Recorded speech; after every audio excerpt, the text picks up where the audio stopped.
The shadow brokers hack the NSA. A group calling itself the Shadow Brokers recently released powerful surveillance tools publicly on the web.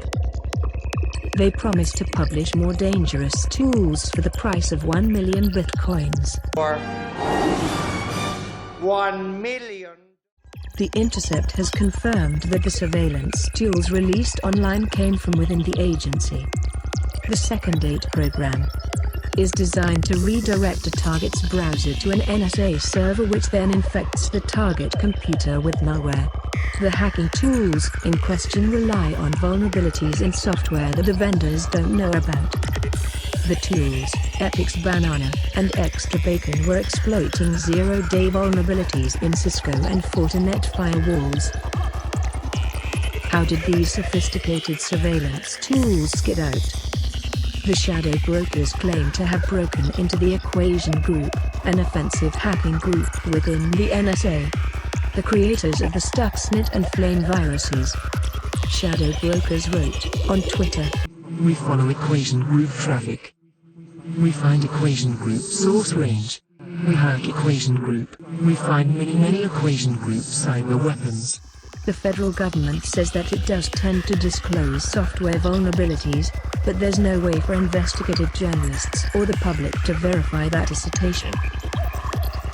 Michael Dunning, Special Assistant to the President and Cybersecurity Coordinator, has acknowledged that building up a huge stockpile of undisclosed vulnerabilities while leaving the internet vulnerable and the American people unprotected would not be in our national security interest.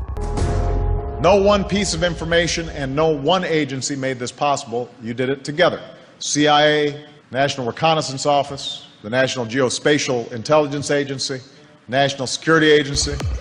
You made it possible. The current non-binding process for assessing whether a given security vulnerability should be disclosed is known as the Vulnerabilities Equities process. The government is supposed to follow this process to decide whether to tell tech companies about their security flaws, or hang on to the knowledge and try to exploit the flaws in the future. There is no reporting requirement that would allow the American public to know what percentage of the vulnerabilities discovered are sent onto the software vendors. But like any intelligence tool, transparency and strong accountability are necessary to prevent abuse and unintended consequences. The NSA is going too far because they've gone to great lengths to block public and congressional oversight of this matter. Whenever the NSA decides to exploit a security vulnerability instead of disclosing it to the software vendor, it's gambling with the computer security of hundreds of millions of computer users. The NSA is responsible for making weapons they can't keep secure. This allows anyone with basic coding skills to use the NSA's own cyber weapons against the US and their allies. WikiLeaks has stated they have already obtained a pristine copy of the exploits. Edward Snowden also spoke on this issue. This leak is likely a warning that someone can prove US responsibility for any attacks that originated from this malware server.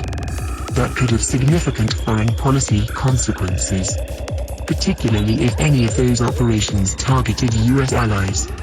Particularly if any of those operations targeted elections. Let me know when you hack those terminals. Give me that, and I can talk to you.